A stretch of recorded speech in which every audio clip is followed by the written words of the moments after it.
Hello friends, I am सीवर नांडका। ध्यान से सुनना, जितने भी सीए फाइनल वाले स्टूडेंट हैं उनका आईडीटी का पेपर था। आईडीटी का अपन केस सिनेरियो और एमसीक्यू के आंसर देखते हैं सर। ठीक है, चलो लेट्स स्टार्ट, टाइम वेस्ट नहीं करते। आपको मैंने एक तरीका सिखाया था केस सिनेरियो पढ़ने का, वो तरीका यहाँ पर भी एप्लीकेबल है सर। अगर आपने उस तरीके से पढ़ा होगा तो बहुत बेनिफिट मिला होगा सर। चलो देखो, तरीका ये था सर कि सबसे पहले नीचे आके क्वेश्चन पढ़ो, वो हमसे चाहता क्या है सर। पहले तो पूछ रहा है sir, time limit for issue of show cost notice in respect of GST inadvertently charged and collected on the goods in the December 2024, assuming far side does not deposit the same with the government. Sir अगर ये मैं ऊपर ना भी पढ़ू ना तो भी मेरे को पता है सर कि सेक्शन 76 ने ये बोला था कि सर अगर आप इसको जीएसटी किसी से चार्ज नहीं करना चाहिए था फिर भी चार्ज कर लिए तो आपकी जिम्मेदारी बनती है कि उसको आप गवर्नमेंट को डिपॉजिट करो और इसके लिए कोई टाइम लिमिट नहीं है। ठीक है, ये अगर मैं ऊपर ना भी पढ़ू तो भी पता चलता है, बट ठीक है फाइन, आगे पढ़ लेंगे। Which of the following statement is correct with respect to interest liability for the month of December? तो वो तो हमें पढ़ना पड़ेगा, तभी देखना पड़ेगा सर, ईयर 365 डेज लेना पड़ेगा सर। चलो आगे बढ़ते हैं। सर मैंने जो सीए फाइनल के लिए केस सिनेरियोस की वीडियोस अपलोड करना स्टार्ट किया था, अगर आप उसको देखते ना तो उसी में से क्वेश्चन है सर, केस सिनेरियोस से।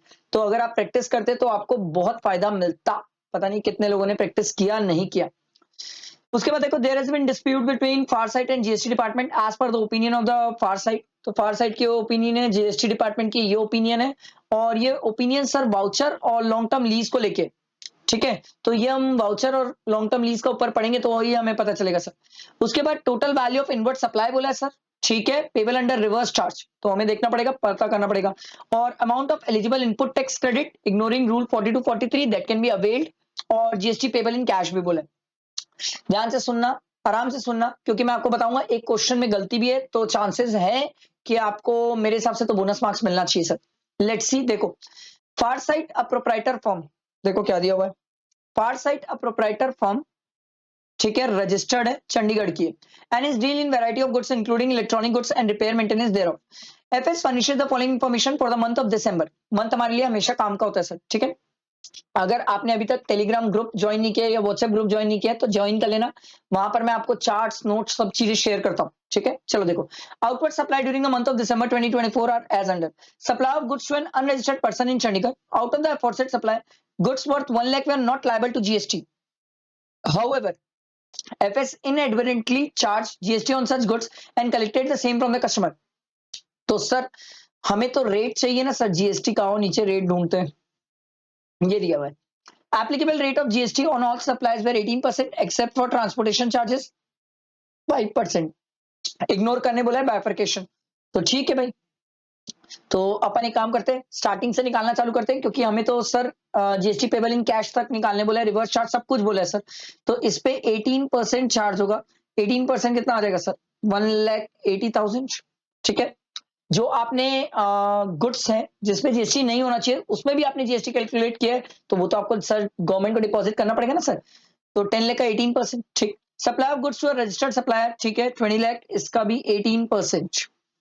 तो 20 लाख का 18% आ जाएगा 3,60,000। ठीक, repair and maintenance services provided to unregistered person located in Haryana, इस पे भी जीएसटी की बात है सर। तो ये आ जाएगा sir 90,000।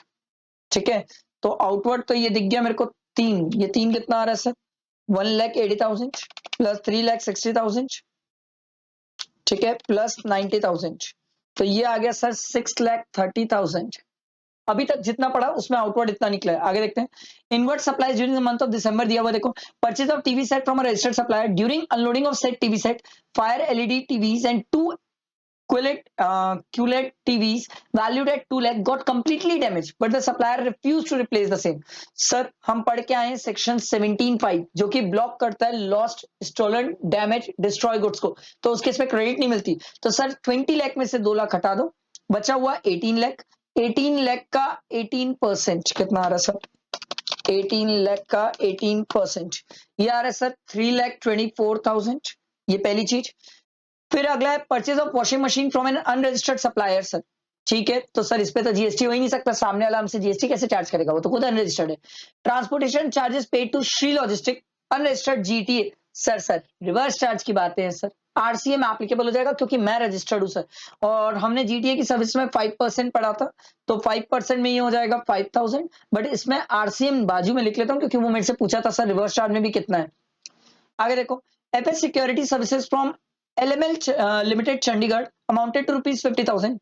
LML Limited is an unregistered supplier. ओहो सर, अगर एक body corporate security services provide कर रहा है तो उस केस में फॉरवर्ड चार्ज होता है, बट ये तो खुद ही LML अनरजिस्टर्ड है, तो उस केस में जीएसटी की बात ही नहीं आएगी सर, अदरवाइज होता। Rent of shop paid to municipal corporation of Chandigarh. Sir renting of immovable property की बातें हैं sir, to a registered person, reverse charge है सर, रिवर्स चार्ज है तो इस पे 18% है सर, कितना आ जाएगा 9,000 और 9,000 आरसीएम में सर, ठीक है। Legal fees paid of 10,000 paid to mister Prakash, a senior advocate of Punjab and Haryana high court for providing legal advice. Sir legal services का रिवर्स चार्ज में, yes sir, to a registered business entity reverse charge में होता है, तो 10,000 into 18%, ये भी 18% करेंगे तो ये कितना आ जाएगा 1800, ये भी आरसीएम में है ना, ये सब आरसीएम वाले सब, ठीक है। अगला देखो, FS issued voucher, voucher issue किया sir, worth 2 lakh to its customer which were eligible to be redeemed against identified goods. Sir अगर वाउचर आइडेंटिफिएबल है तो उस केस में sir date of issue of voucher, और सर अगर हमने कुछ वाउचर इशू किया है जो आइडेंटिफिएबल नहीं है तो उस केस में सर जिस दिन वाउचर रिडीम होगा उस दिन उसकी क्या हो जाएगी टाइम ऑफ सप्लाई। तो ये तो जो 5 लाख के हैं can be redeemed against any supply, ये आइडेंटिफिएबल नहीं है तो सर ये तो छोड़ दो, जिस टाइम रिडीम करेगा तब देखेंगे, बट ये सर ये आइडेंटिफिएबल है तो जिस दिन इशू किया उसी दिन इसका टाइम ऑफ सप्लाई हो जाएगा। तो 2 लाख का 18%, ये 2 लाख का 18% 36,000 सर, ये आउटवर्ड सप्लाई है क्योंकि हमने वाउचर इशू किया है, तो हमारा आ जाएगा 6,66,000, यही है ना, 630 प्लस 36,000, हाँ ठीक है। उसके बाद आगे बढ़ते हैं, ठीक। FS procured old and used goods worth 5 lakh on which GST is payable under reverse charge, खुद बोल रहा है सामने से रिवर्स चार्ज है तो इसमें 18%, ये आ जाएगा 90,000 सर, ये भी आरसीएम में सर, ठीक है। Goods were received on 25 December, supplier issued the invoice on 24 December. Sir अगर time of supply reverse charge के केस है तो हम सिंपल पढ़ के आए सर, जिस दिन गुड्स रिसीव हुआ इनवॉइस से 31st डे देख लो और डेट ऑफ पेमेंट तीनों में पीछे बड़े चलिए सर, गुड्स रिसीव 25 दिसंबर को हो गया तो ऑब्वियस ही बात है, बात पेमेंट वाली डेट तो बाद में सर, तो 25 दिसंबर ही टाइम ऑफ सप्लाई हो गया, तो ये तो हमें अभी देखना पड़ेगा, ठीक है। अगला, FC received a long term lease of industrial plot from Chandigarh housing board in auction against payment of an upfront lease premium amounted to rupees 20 lakh for 50 years. हम पढ़ के आए एग्जामिशन में 30 ईयर्स और more industrial plot long term lease exempt, ये exempt, तो इससे related तो एक क्वेश्चन भी था, पहला वाला क्वेश्चन नहीं, एक तो हमें इंटरेस्ट भी निकालने बोला था, ठीक है आगे पढ़ते चलो। देखो, FS belatedly file its GSTR 3B for the month of November 2024 by 9 days, तो ये 3,80,000 इंटू 18% इंटू 9 डिवाइडेड बाय 365, ये कितना आ रहा है 3,80,000 इंटू 18% इंटू 9 डिवाइडेड बाय 365, ये आ रहा है 1,686.5, मतलब आप इसको राउंड फिगर कर सकते हो 1,687 कर सकते हो सर, तो इंटरेस्ट वाली कहानी तो आ गई सर। चलो ये वाला एक क्वेश्चन का आंसर मिला, इंटरेस्ट लायबिलिटी 6,7 है, 6,7 में can pay through input tax credit, नहीं सर, इनपुट टैक्स क्रेडिट से इंटरेस्ट की लायबिलिटी कैसे पे करोगे सर, वो तो कैश से पे होती है सर। नेक्स्ट क्वेश्चन ये था सर, देखो क्या ऑल वाउचर मेंशन रिडेम्पशन, नहीं सर, ऑल वाउचर की तो बात ही नहीं है सर, ये सही है सर कि सर लॉन्ग टर्म लीज से रिलेटेड अगर इंडस्ट्रियल प्लॉट से रिलेटेड 30 इयर्स और मोर है तो वो एग्जेम्प्ट है, उससे रिलेटेड प्राइम लोकेशन चार्जेस भी एग्जेम्प्ट होते हैं, ठीक है, ये तो सही है, और इसका ये वाला पॉइंट सही है सर, 2 लाख के लिए दिसंबर रहेगा और 5 लाख के लिए जिस दिन रिडीम करेगा सर, तो हमारा सेकेंड और थर्ड पॉइंट सही है। आओ ऑप्शन ढूंढते, ये रहा ऑप्शन, क्लियर हुआ। Value of inward supply reverse charge, value value value value reverse charge वाली वैल्यू कितनी कितनी है सर, देखते हैं। पहला तो 5 लाख मिल गया, ये एक आरसीएम वाला था, प्लस 10,000 लीगल सर्विसेज आरसीएम वाला था, प्लस 50,000 ये रेंट वाला आरसीएम वाला था, प्लस ये 1 लाख ट्रांसपोर्टेशन चार्ज आरसीएम वाला था, 6,60,000 आ रहा है सर।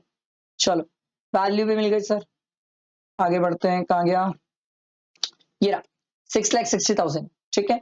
उसके बाद amount of eligible input tax credit, ठीक है, इनपुट टैक्स क्रेडिट कितनी है, तो इनपुट टैक्स क्रेडिट देखना पड़ेगा, ऐड कर लेते हैं सर, ऐड करके ही पता चलेगा। लो भाई 3,24,000 प्लस 5,000 प्लस 9,000 प्लस 1,800 प्लस 90,000 ये आ रहा है सर 429800 आ गई सर, क्रेडिट देखो सर 429800। अब ये वाला जो क्वेश्चन है ना, ये बवाल है। ये इसलिए बवाल है, मैं आपको समझाता हूं। सर हमारा जो क्रेडिट आ गया 429800 आ गया, आउटपुट टैक्स हमने निकाला है सर 6,66,000 एंड 429800, इसको माइनस कर लो 666,000, ये आ रहा है सर 236200। और आरसीएम में जो हमने पे किया है वो ऐड कर लेते हैं। आरसीएम में हमने कितना कितना पे किया है सर?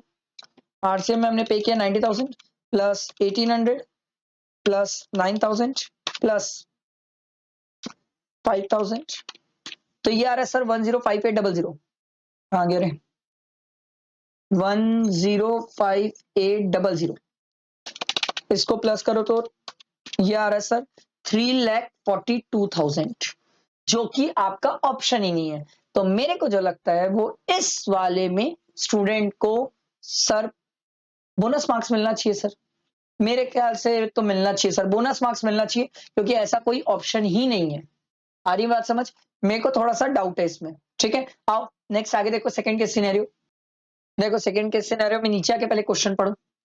ठीक है, अरे यार इसको क्या हो गया? हाँ चलो, सबसे पहले बोला sir tax payable by LLD and company for the quarter. ठीक है, टाइम ऑफ सप्लाई पूछा है हमसे सर। ठीक है, which of the following document is mandatory to be issued by the LLD and company in related to transaction with Sachin Kumar? तो document पूछा है हमसे। ठीक है, इफेक्टिव डेट ऑफ रजिस्ट्रेशन भी पूछा है सर, एंड उसके बाद स्टॉक स्टेटमेंट डिटेल्स वगैरह पूछा है sir. For the withdrawal of composition scheme, तो किस दिन कंपोजिशन स्कीम से विड्रॉ किया वो हमें देखना पड़ेगा। फिर वैल्यू ऑफ इक्विपमेंट भी पूछा under section 15 made by LLD company to GGY will be. तो देखते हैं, चलो ऊपर पढ़ते हैं। Sir LLD and company partnership firm is engage in manufacturing of electric equipment in the state of Gujarat. ठीक है, पार्टनरशिप फर्म है, मैन्युफैक्चर करती है और गुजरात में। The firm become liable for registration on 14th, it applied for registration on 16th May. 30 days के बाद apply किया रजिस्ट्रेशन के लिए। तो जिस दिन इसको रजिस्ट्रेशन ग्रांट हुआ सर, उसी दिन इसका इफेक्टिव डेट ऑफ रजिस्ट्रेशन हो जाएगा 20th मई। इससे रिलेटेड क्वेश्चन था। हाँ सर ये रहा। ठीक है, एक आंसर मिल गया, इफेक्टिव डेट ऑफ रजिस्ट्रेशन। ठीक है, the firm has opted for compulsion levy under section 10 at the time of registration. Its turnover for the quarter ending June 2024 was 82 lakh, out of which supply was amounted to rupees 20 lakh and exempt supply was 2 lakh. तो भैया सुनो, manufacturer है 82 लाख, इसका 1% कर लो sir, 82,000 होता है sir, मतलब 0.5 मतलब 41 आ जाएगा सर। तो हमसे तो यही पूछा था ना एक क्वेश्चन, ये रहा सर। टैक्स पेबल कितना आ जाएगा सर? 41। ठीक है, सीजीएसटी एसजीएसटी। आगे देखो, it has cross the turnover limit on 150 lakh on 9th July 2024 and LED and company has opted for withdrawal for composition scheme on the set date. हम पढ़ के आए थे जिस दिन कंपोजिशन स्कीम से बाहर निकल गए सर, तो हम कंपोजिशन स्कीम से बाहर निकल गए 9th को, उस दिन हमारा टर्नओवर एक्सीड कर गया 9th को। ठीक है, तो सर 10th से तो हम नॉर्मल स्कीम में, एकदम सिंपल सा कंसेप्ट। हम सेक्शन 18 पढ़े थे और 18 में ये बोले थे सर जिस दिन कंपोजिशन से रेगुलर में आएंगे, तो जिस दिन रेगुलर में आए उससे एक दिन पहले से लेके एक साल पहले तक इनपुट और कैपिटल गुड्स की क्रेडिट ले सकते हैं। कैपिटल गुड्स में प्रोपोर्शनेट करते हैं, तो हम क्रेडिट ले सकते हैं 9 जुलाई से, क्योंकि 10 जुलाई से रेगुलर स्कीम में आ सकते हैं, तो उससे एक दिन पहले मतलब 9 जुलाई। तो आपसे क्वेश्चन एक ये पूछा था ना सर, क्वेश्चन पूछा था ये रहा सर 9 जुलाई। ठीक है, आगे बढ़ते हैं सर, इसीलिए बोलते हैं पहले क्वेश्चन पढ़ा करो, इससे आपको बहुत अच्छे थॉट प्रोसेस होंगे और एमसीक्यू केस सिनेरियो में मजा आ जाएगा। और मैं जो केस सिनेरियो की वीडियो डाला हूं उसको देखो, उसी में से है ये सब। The firm has provided a supply of equipment to GGY limited, an unrelated company. Unrelated है सर, तो फिर मार्केट वैल्यू का मैं क्या करूं, होलसेल प्राइस का मैं क्या करूं, मैक्सिमम रिटेल प्राइस का मैं क्या करूं? अगर रिलेटेड होता तो रूल्स अप्लाई करता और दिमाग लगाता। ट्रांजेक्शन वैल्यू जो है वही वैल्यू ली जाएगी। लो, ये एक और क्वेश्चन था हमारा, कहां गया सर? ये रहा, वैल्यू 18 लाख ली जाएगी। आगे बढ़ते नेक्स्ट क्वेश्चन में, मतलब नेक्स्ट आगे बढ़ते क्या बोल रहे हैं। During the month of June 2024 LED and company has received one taxable services covered under reverse charge. ठीक है, under 93 from a registered supplier Sachin Kumar. Sachin Kumar registered supplier था, उससे हमने रिवर्स चार्ज में सर्विसेज लिए। तो सचिन कुमार खुद रजिस्टर्ड है, तो वो खुद इनवॉइस इशू किया होगा। वो खुद इनवॉइस इशू किया होगा, तो मेरे को क्या इशू करने की जरूरत है? Payment voucher. अगर वो अनरजिस्टर्ड होता तो मैं इनवॉइस इशू करता। आपसे एक क्वेश्चन ये भी पूछा था सर कि सर कौन सा डॉक्यूमेंट मैंडेटरी है सर? ठीक है, इन रिलेशन टू ट्रांजेक्शन हमें सर पेमेंट वाउचर इशू करना पड़ेगा सर। ठीक है, उसके बाद आगे बढ़ते हैं। देखो क्या दिया हुआ, other details for this particular inward supply are as follows. Supply और सर्विस दिया हुआ है, रिवर्स चार्ज वाली याद रखना है ना, रिवर्स चार्ज। सप्लाई और सर्विस दिया है, इनवॉइस रेज दिया हुआ है, तो सर हम तो पढ़ के आए, इनवॉइस से प्लस कर लो 61 डेज, ठीक है। Payment recorded in books of LLD and company, sir recipient की बुक्स का डेट पेमेंट देखेंगे सर। ये जो सप्लायर का दिया हुआ है ना सर, सचिन का, ये मेरे लिए क्या काम का, सचिन का वो आपको कंफ्यूज करने के लिए दिया है, सचिन का कोई मतलब नहीं है। तो सर ये दोनों डेट में विच एवर इज अर्लियर, और 9th ऑफ अगस्त, नहीं अगस्त नहीं, 9 जुलाई से 61 डेज, अगर आप यहां से 61 डेज ऐड करोगे तो ये तो वैसे भी ज्यादा जाएगा सर। ऑब्वियस सी बात है सर, यही डेट आने वाली 7-8, आप 61 डेज ऐड करके भी चेक कर लो, वो तो कहां अगस्त सितंबर तक पहुंच जाएगा, और ये तो अगस्त में है सर। तो 7 अगस्त जो है वही हमारी टाइम ऑफ सप्लाई वाली बात आ जाएगी। कहां गया भाई 7 अगस्त, ये लो 7 अगस्त मिल गया, मेरे ख्याल से तो सब आंसर मिल गया सर। नाइस, इसीलिए बोलता हूँ पहले केस सिनेरियो पढ़ा कर, मतलब पहले क्वेश्चंस पढ़ा करो, उसके बाद ऊपर जाके केस सिनेरियो पढ़ा करो, आगे सब चीजें हमारे लिए बकवास है सर। आया समझ? और नेक्स्ट इंडिविजुअल वाले क्वेश्चंस भी देखते हैं, ध्यान दो क्या बोल रहा है। Heart and Soul Private Limited imported a consignment of goods from France through sea. The value of the consignment was 800 lakh. Total custom duty was 180 lakh. Company filed a bill of entry for home consumption, but the goods deteriorated after unloading and after examination, but before clearance for home consumption. Sir एक बार unloading हो गई, एक बार goods sir examination हो गए, उसके बाद अगर goods deteriorate होते हैं तो कोई रियायत नहीं है, फिर उस केस में आपको टोटल कस्टम ड्यूटी पूरी पे करनी पड़ेगी। सर अगर गुड्स अनलोडिंग नहीं हुए होते, गुड्स अभी भी उनकी कस्टडी में होते और डिटोरिएट होते, तो आप अबेटमेंट ले लेते, अभी अबेटमेंट नहीं ले पाओगे सर, ठीक है।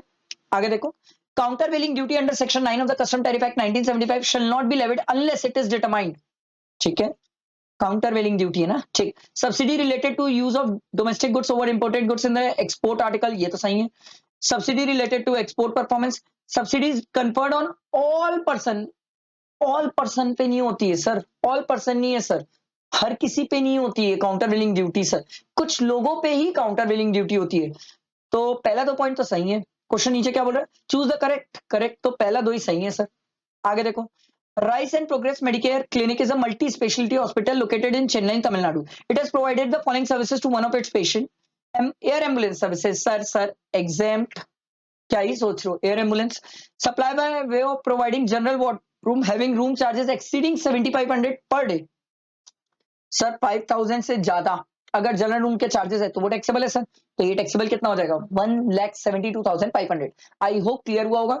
आप इससे एमसीक्यू केस सिनेरियो से अपने आंसर्स चेक कर सकते हो, एक गलत है, बोनस मिलने के बहुत ज्यादा चांसेस है, ग्रेस मिलने के चांसेस है, मेरे को तो लगता है ग्रेस मिलना चाहिए सर, ठीक है। बाकी लाइक करना, फ्रेंड्स को शेयर करना, टेलीग्राम ग्रुप और व्हाट्सएप ग्रुप ज्वाइन कर लो, वहां पर बहुत सारी चीजें फाइनल से related charts, notes, case scenarios, lectures, revision lectures, सब चीजें वहीं मिलेगी, ठीक है। चलो, थैंक यू।